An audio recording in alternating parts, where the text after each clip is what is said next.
One thing people often get wrong about missions in the colonial world is imagining they were all alike, brutal instruments of domination.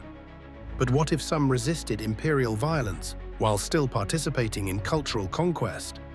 This man, Father Antonio Ruiz de Montoya, is hailed by some historians as a savior of indigenous lives during the 17th century Jesuit missions.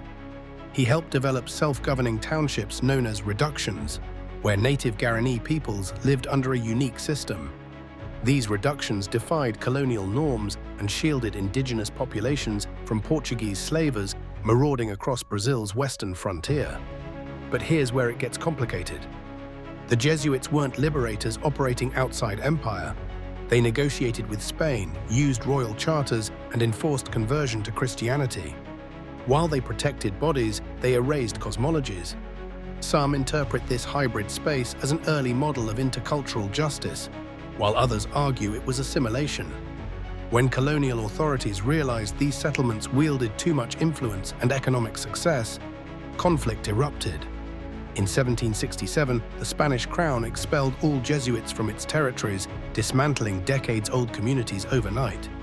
So what do we make of this situation, and can moral action exist inside deeply compromised systems?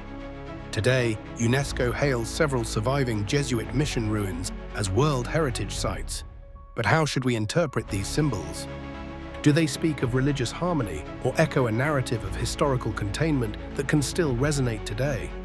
In current debates around settler-colonial relations, what lessons arise from this moment when faith confronted empire? Finally, can any space truly be called just if it begins by determining who must change to belong?